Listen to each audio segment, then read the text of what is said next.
We made it across the whole damn country. It's home. The smell, I can feel the ocean. All my life, I always wanted to be in LA, and I made that happen, and now I'm returning to LA, and it's just, I am so excited right now. Every morning, wait till you get it in the morning.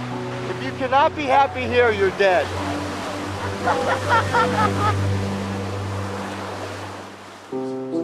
Welcome to California. By the time we got to California, we knew that there was a lot of problems, man. I tried to warn you. Welcome to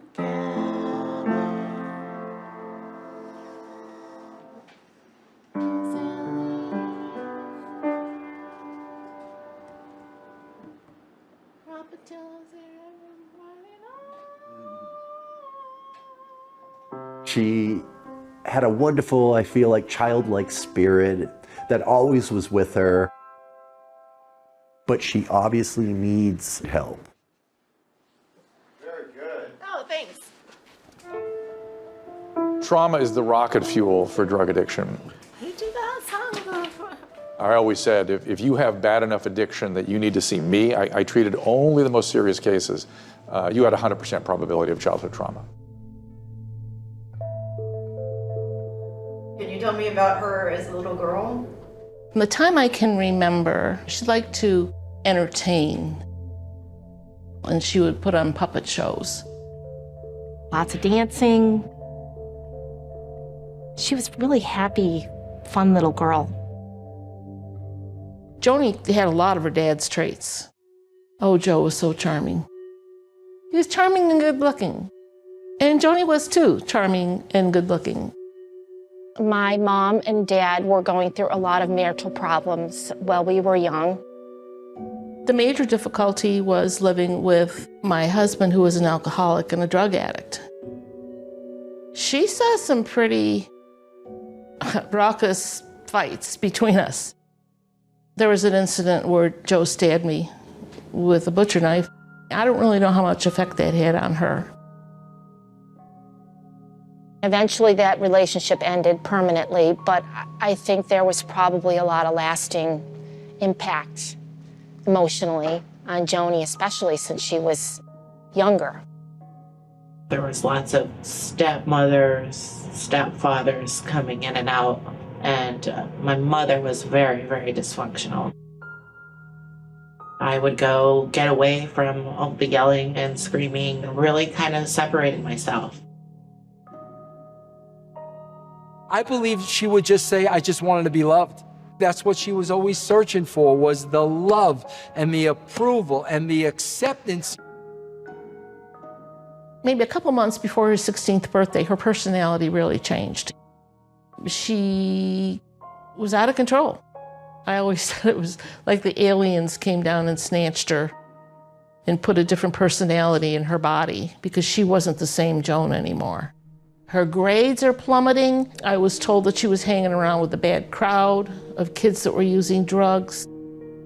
I think we could have handled that if it hadn't been for her father, who was now on the scene telling her, you can come and live with me, you won't have to follow any of the rules. When she turned 16, she made the choice to go live with her father. That's the last time I saw her.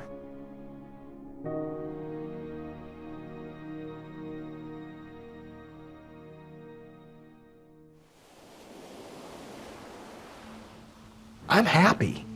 Happier than I was yesterday, not quite as happy as I'm gonna be tomorrow. That's how I live my life. There are moments, but you catch yourself because you're trained. It's a lifestyle. And that's the spiritual aspect of where I was going with Chyna. So make amends with your family. It'll make you stronger, it'll make you feel better, it'll make you happier. The one thing I remember about the documentary, she said Anthony was making her do things she doesn't want to do. She said that to me. But she didn't want to go, she didn't want to do it. And he was making her to do it. So now we're in Miami, and I didn't want to go first, and then I think there's just some closure that I need. Dad was like a chameleon, you know, like he'd start off as a stockbroker, and then he'd wear the coat every day and everything, and then 2 months later he was a Hell's Angel. So it was like that movie Dirty Rotten Scoundrels, and I know it sounds mean. I'm almost relieved that he died, because I feel like I would have been over in Tokyo waiting for Dad to come through still. So we're gonna go to the grave, and I'm just gonna say my goodbyes. It was a very difficult day for her. Very, very difficult day. But let's keep this process going.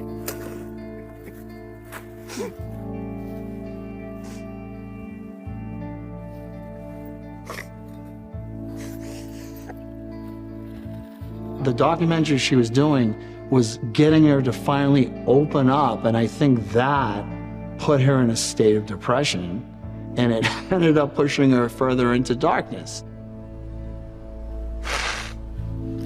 I'll see you around.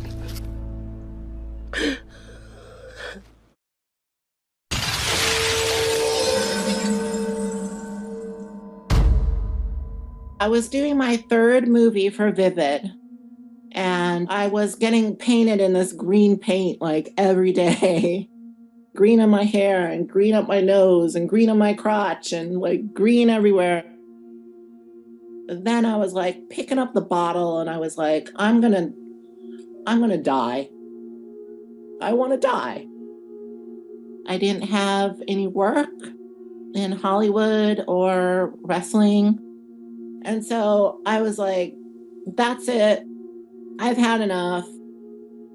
You know what? Everybody's cut off. You don't get me anymore. I'm leaving.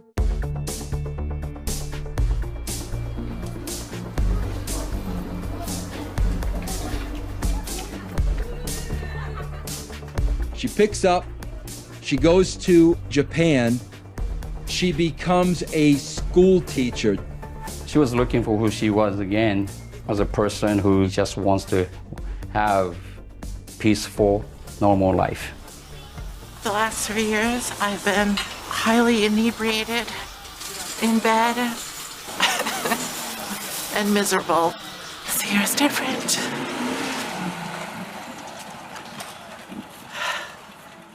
Living my own life, doing my own thing. If I have to travel across the world to do it, I'm gonna be one of those success stories.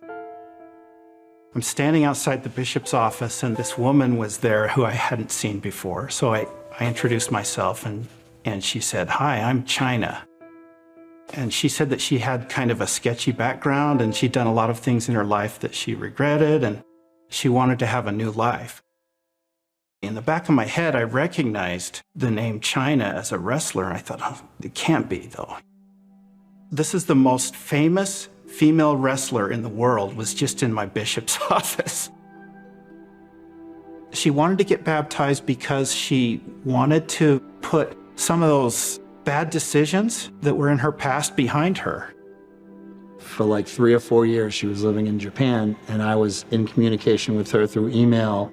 She went from dysfunction of growing up and not having support in a family setting to many, many years later, now she has the family of the WWF, and now she leaves that, and now she's alone again. Now here she is many, many years later with this Mormon family that's taking care of her. Even though she was over there, not really in the business anymore, the gossip and the rumors still circulated about her. Following this Monday's Raw, there was an interview on the WWE Network where Stone Cold Steve Austin interviewed Triple H. I brought up Chyna. Yeah. Man, she had a hell of a run here. Absolutely. Will she ever go into the Hall of Fame? From a career standpoint, should she be in the Hall of Fame? Absolutely. Bit difficult, though, and this is the flip side of the coin that nobody looks at. I got a 8-year-old kid, and my 8-year-old kid sees Hall of Fame, and my 8-year-old kid goes on the internet to look at Chyna. I never heard of her. I'm 8 years old. I've never heard of that. So I go type that in, and I punch it up, and what comes up? And I'm not criticizing anybody. I'm not criticizing lifestyle choices. Everybody has. He's referring to Chyna's adult career. Do we really want to go down the list of felons who are in the WWE Hall of Fame? People that have been accused of murder.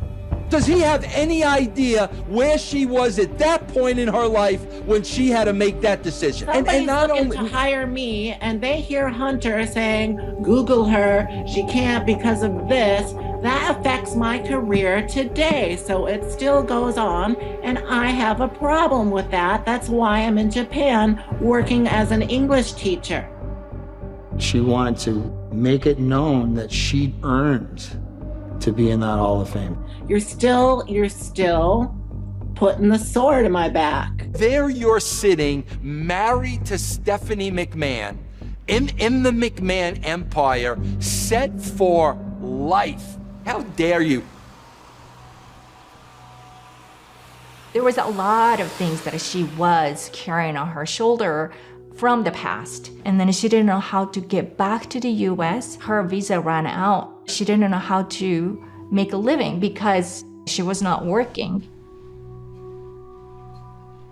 I was searching for her for years. I just kept searching for her, and I couldn't find her. I don't believe she wanted to be found. The first time we had contact was when she called me from Japan, but it had been 30 years. I couldn't believe it was her. And I'm like, Joni, is that really you? She did most of the talking, telling me about her life in Japan and what had happened to her. The work visa situation was such that she was breaking immigration laws, and so she had to come back. And I said, well, if you do, you don't go back to California. She said, well, Mom, what else am I going to do? It's not like I can get a job at McDonald's. I said, sure you can. You can get a job at McDonald's, flipping burgers until you can find something else. Just get me out of here, man. All she wanted was to be re-embraced by the only family that made sense to her, which was the WWE. That's all she wanted. You're talking about the greatest woman wrestler of all time. This woman who stretched the language of what you can do in sports entertainment. I talked to her about the WWE Hall of Fame, not to put so much weight on it.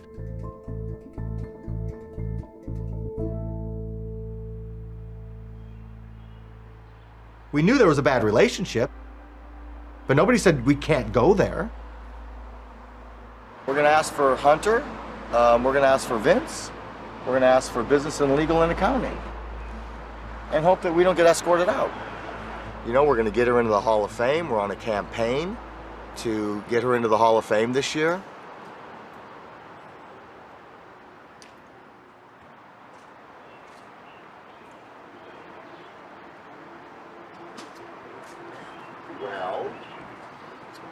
We were not greeted favorably, so I guess nobody's available at the WWE to speak with us at the moment, but we're going to keep trying. We'll make it happen. We'll figure it out. When Anthony was at the desk, and I was standing there next to him, and I could see people getting on the elevator, and everybody was staring right at me.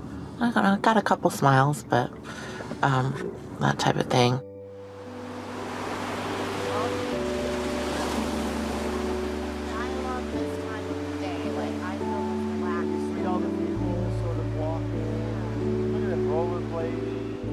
By the time we got to California, she was really happy. And I lived with Chyna for 3 months there. Oh, well, hello. To wake up in the morning with Chyna and be like, wake up, Rob, we're gonna have apple smoothies. I mean, she was so fun. She had a fabulous sense of humor. And we had so much freaking fun. That way we leave on a high. We shot funny videos together. We did yoga on the beach. Turn to the camera and just say random things slowly and dramatic now. I mean, we were two outsiders. And breathe. And we found much peace and happiness just being around each other for those 3 months. My name's Robbie. This is Chyna. Another episode of WWY. WW yoga. We just had our own world, and I never wanted to let that summer go. It was amazing. One day we will be walking in fields of gold. There will be no more rude awakening. No more illusion. Tap out. Tap if you hear me. I was so happy to hear that she felt healthy and she had this beautiful place, you know, overlook the ocean. It was like, wow, she's in a place where she can, you know, feel good. And I have the best unit because it's in a corner and all the windows are like facing out. It's like my lights in. I tried to be the voice on the other end that would be like, hey, you okay? What's going on? And then I moved to Hollywood, and then that's when things really started coming off the rails. So I'm just gonna knock on the door in a second. All right, go for it. And then, you know, yeah. Hey, what's up? Come on into my crib. At night, she was out of control. Cheap wine and her Valium. And whatever other funky pill she had from the day back in Japan or whatever that I was unaware of. So beautiful. Oh, I'm the luckiest woman in the world just for today. She sent me an email when she was in Cincinnati at a Comic-Con and she was sick and Anthony was pushing her. I sort of started to get the feeling that he was kind of controlling things at that point.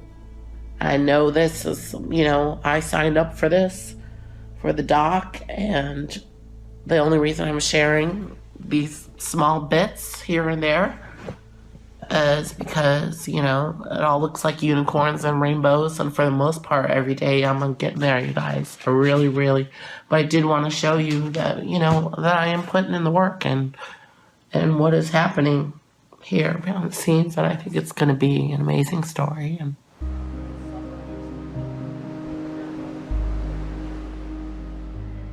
he cared about the movie. He cared about how he was going to look like the provider in the movie. Just didn't quite plan on how he was actually going to fix her. And I don't think he really cared too much. People have this grave lack of understanding about trying to heal the past. This is a low priority. The here and now is what counts. And we have a deadly illness, we got to treat that. And then we have to build the capacity to regulate emotions. And then maybe there's some opportunity to, you know, continue insight, to continue looking at what the things were that set you up, if they want. It doesn't really do anything to magically confront your abusers, right? Nothing, except maybe stir you up more and make you want to use. We are going black market on some Ambien, right? Some Ambien 10. Ambien and the diazepam. We're probably, oh, and we did the diazepam too? No, we have to do the diazepam. Oh, I was going to say, so that's what we have to call back on the should we do that today? Yes, Let's do that now. we have to do that now. Okay. And I think we'll keep that from Dr. Drew for the moment. There's a part of me that doesn't want to give him information he would rather not know because it incriminates him, but we're not doing anything illegal. Right. This is a legal practice to order medicine from another country. How are you, Dr. Drew? I'm good. I'm mortified that you're having such trouble. I have like 10 Halcyon left. This is a totally crazy combination of medicine. Yeah. Yeah. Dangerous and crazy. Okay. That's why I need you to get to see somebody as soon as possible. Yes. And then isn't there some oxycodone in there too, Chyna still? Yes, but I haven't been taking that. Oh, okay. What's that? Oxycodone. Oh no, yeah, that would be potentially a death sentence. That would be potentially a death mixture. If you added opiates to what you're doing, you would not breathe. So that's really bad news. Opiate addiction is fatal. It's deadly, deadly, deadly. And my recollection is she was on the benzo opiate combo that was killing so many people. And you got to get taken care of when you're on that. Well, in the meantime, though, while this stuff is dangerous, obviously, and we certainly understand that, it is keeping her. It's the. Well, it's an evil necessity. It seems like. I'm saying we got to get somebody straightened out. Yeah. Okay. It's dangerous, and if something else gets slipped in there, it could be a catastrophe. Even alcohol could be enough to put you over the edge. She was going to be coming, this is what Anthony told me, she was going to be coming to Charlotte to do one of those autograph signing things. And he said, I think it would be great if you would reunite with her and we could film it on camera for the documentary. You'll always get the straight shooter from me. If she falls off, you're gonna know about it. And that way you can stay clear. And you're not gonna be part of the game anymore. You're only gonna get the good. My initial reaction was, it would be great to reunite with her, but I am not going on camera with my daughter, seeing her for the first time in 30 years. I'm just not gonna do it. He didn't like that very much. And, you know, well, you need to come, she needs to see you, etc., etc. So I said, okay. Finally, we've gotten to a place where they think that they can meet up. First time in 30 years. The day before we were scheduled to go, I get this horrific email from her. You know, I don't even want to use some of the words. And I thought, oh dear, something's wrong. I wanted to see her. I mean, you know, I hadn't seen her in 30 years, but I didn't want to see her like that. I call her mother. It's not good. She says, I can't come. So I had to go sit with Chyna. And I had to tell her, your mom's not coming. And she lost it. She was upset. Next morning, 9 a.m., I walk in, knock on her door. She answers. She's been up all night. And an absolute train wreck.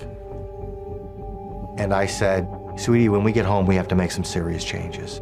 You're going to die. She stood up, she picked me up, and she held me like this. How dare you say that to me? You're fired. And I started laughing at her. What are you talking about, fired? I'm not your manager. I'm your soulmate. And she says, I want you out of my life, and I want you out of my life now. And that was the last time her and I communicated. Once she got home, I'm monitoring the situation from behind the scenes. I got me, myself, and I don't want to die, 'cause I hold on to my life. Ooh, I got me, myself, and I don't want to deny, down the line. I knew we were in so much trouble that day. I didn't know, obviously, it was going to be the last time I'd see her. But it was off the rails. But that's what Eric advertised when we were going in there. She's pretty nuts today, so let's just try to grab her in this, and we'll use this for the doc.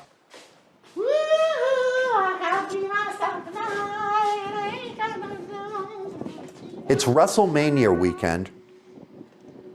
Her ex-boyfriend Triple H is headlining.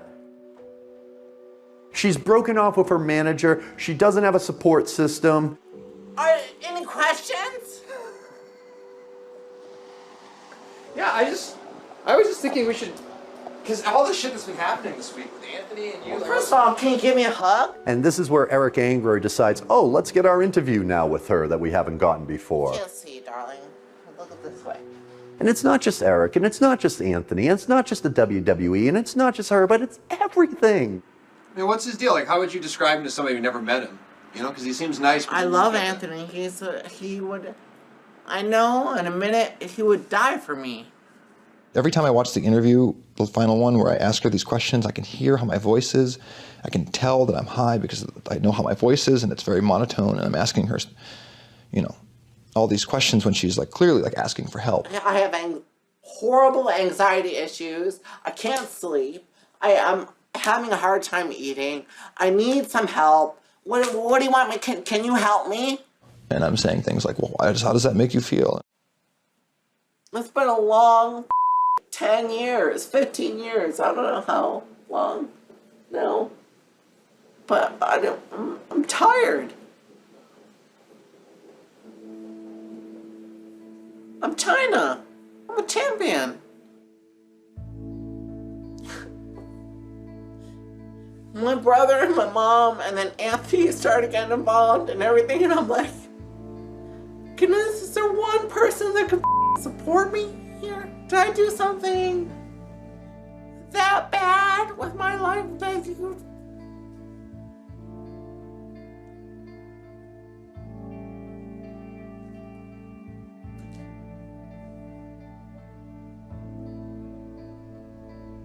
If you could go back and change something, what would you do? We'll never do it again. Never do what, though? Anything? Never wrestling. I would have been a concert musician or a ballerina. Professional alcoholic. And I'm just kidding, man. I'm just pushing buttons right now. Have you been drinking today? No, not yet. Would I have been more proactive to help her? Would I have been better ethically to like figure out what the right decision was? Or was it because I was on heroin I could very coldly interview her and ask her these questions when I knew she was endangering herself? I don't know, is this shit interesting to anybody? It is. Why? Because something really important and You big didn't even happened. know me. I mean, I'll never forget, afterwards, like I said, just being in that car and Eric, oh, she seems fine, right? Like, just trying to continue to make this the reality. And I remember just screaming at him, get her help! And Eric's like, well, you don't have to be like that, but we'll see what we can do. Morning, everyone. I saw a post where she had this big black eye. And that's when I went, oh boy, I gotta do something now. It's a beautiful Sunday, and guess what? Let's go make a little smoothie. Anthony calls up the TV show intervention. Made the calls, reached out to professionals in the business of interventions, and it was planned for Thursday, a week away. And I'm like, dude, what are we doing? Get her help. Let's get the rehab now. Let's do the intervention. Never do this for anybody. I haven't done this since I was 7. And it's this big. I did heroin the night that I was supposed to go over there, and I canceled because I lied to her and said I was sick.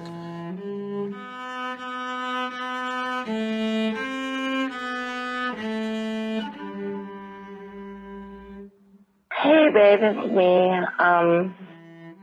I'm sorry that you're feeling sick. I'm just wondering if you're okay. I'm just glad you're out here, and I know what we're going to do is going to be so spectacular.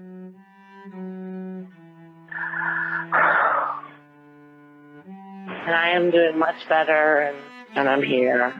Love you. Bye.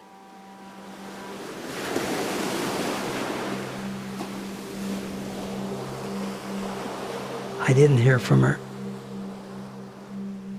I was calling her the Saturday, the Sunday. So I called Anthony to see what's going on. I couldn't get hold of her.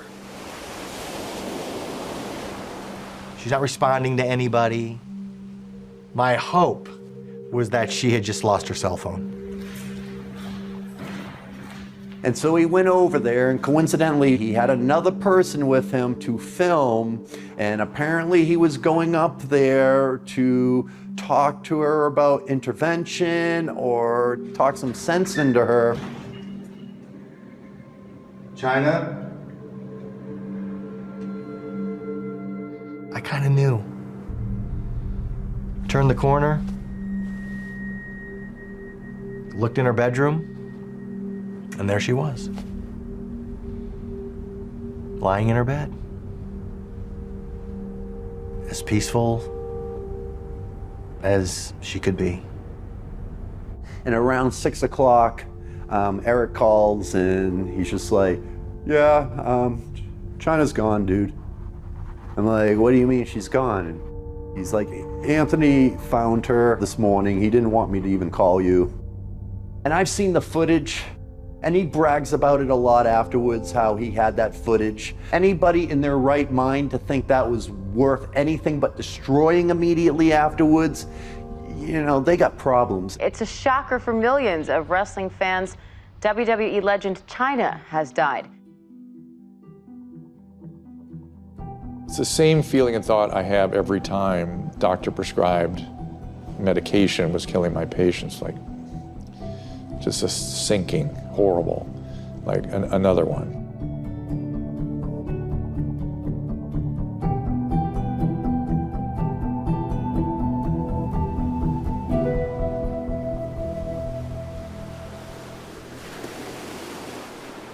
I don't want to say that she intentionally took her own life. I think it was accidental.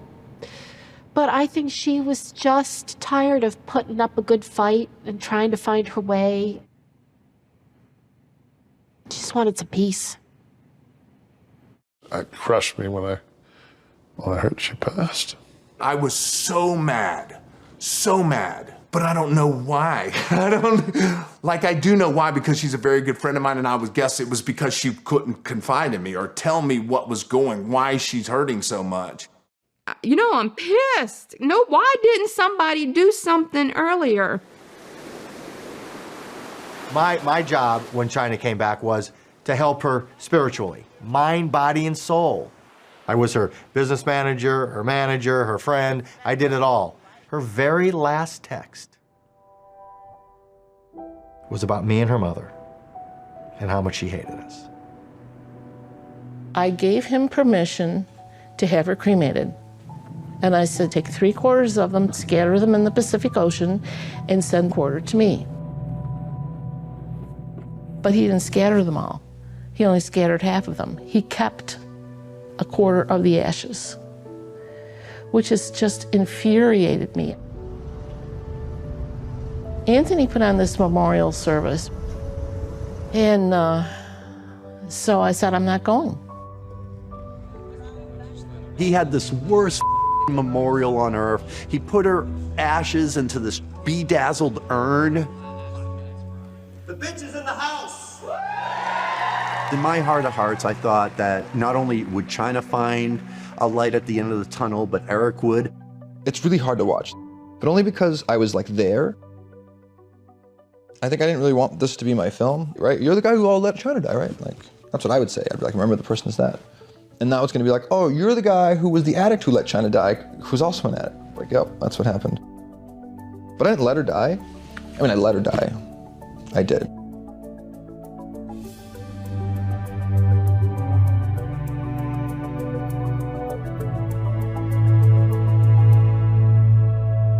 I think when she died, and this is the saddest part to me, I don't think she had any idea of the impact she had on millions of women across the globe.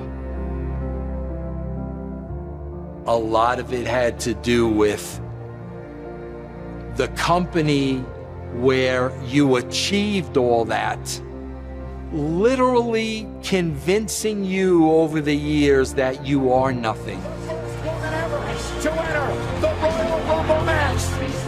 You know, that there were people who were 8, 10 years old who have done things in their lives that may not have been possible without somebody like Joni breaking down barriers, showing what was out there, what could be. I think she was a warrior. I think she just had some titanic demon she was battling, but I don't think she was a victim. I don't think you could ever dismiss the importance of family. I have a support system that Joni didn't have. Physical strength is often accompanied by a vulnerability.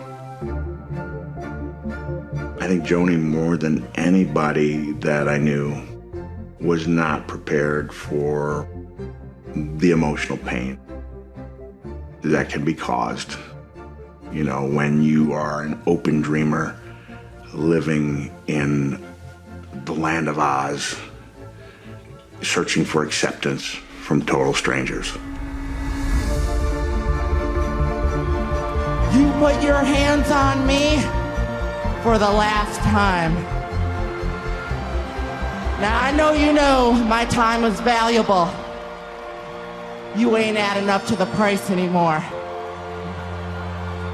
So I'm gonna finish this tonight. You and me, one-on-one. I started this story. I'm gonna end it.